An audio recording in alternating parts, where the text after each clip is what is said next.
Passage number 97. Problem. Samasya. Phase 1. Reading. Our problems multiply and continue. The continuation of a problem perverts and corrupts the mind. A problem is a conflict, an issue which has not been understood. Such problems become scars and innocency is destroyed. Every conflict has to be understood and so ended. One of the factors of deterioration is the continued life of a problem. Every problem breeds another problem, and a mind burnt with problems, personal or collective, social or economic, is in a state of deterioration. Phase 2. Translation into Hindi. Our problems multiply and continue. हमारी समस्याएं कोई गुना बढ़ जाती है और जारी रहती हैं. The continuation of a problem perverts and corrupts the mind. समस्या का बना रहना मन को विकृत और भ्रष्ट कर देता है. A problem is a conflict, an issue which has not been understood. समस्या एक संघर्ष या द्वंद्व है, एक ऐसा मुद्दा जिसे समझा नहीं गया है. Such problems become scars and innocency is destroyed. ऐसे समस्याएं निशान या खत बन जाते हैं और मासूमियत नष्ट हो जाती है. Every conflict has to be understood and so ended.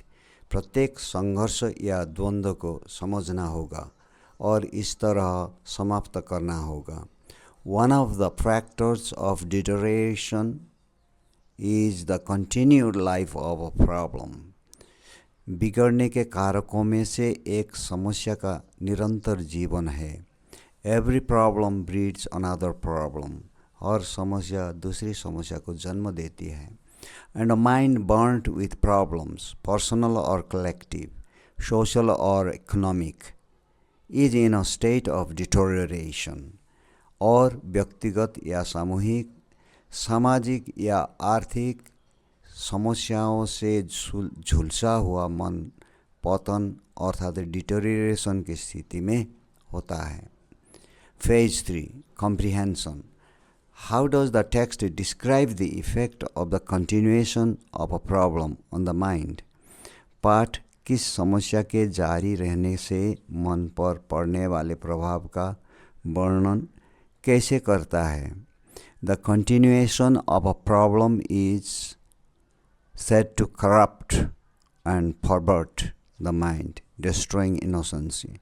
कहा जाता है कि किसी समस्या का जारी रहना दिमाग को भ्रष्ट और विकृत कर देता है, मासूमियत को नष्ट कर देता है. Next. What is a problem defined as in the text? पाठ में परिभाषित समस्या क्या है? In the text, a problem is described as a conflict or an issue that has not been understood. पाठ में किसी समस्या को एक संघर्ष या एक द्वंद्व ऐसे मुद्दे के रूप में वर्णित किया गया है जिसे समझा नहीं गया है.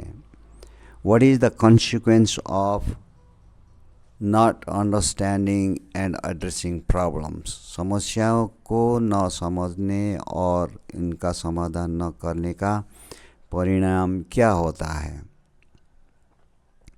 Problems, if not understood, can lead to the multiplication of more problems and result in the deterioration of the mind.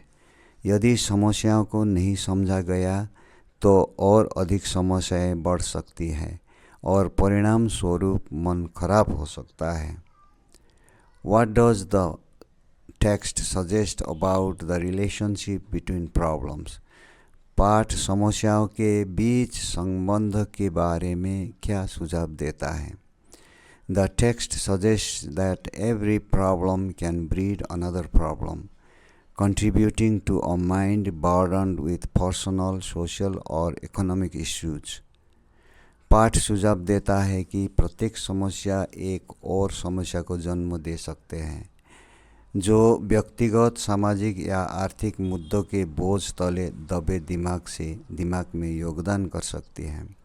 What is emphasized as the solution to the issues mentioned in the text?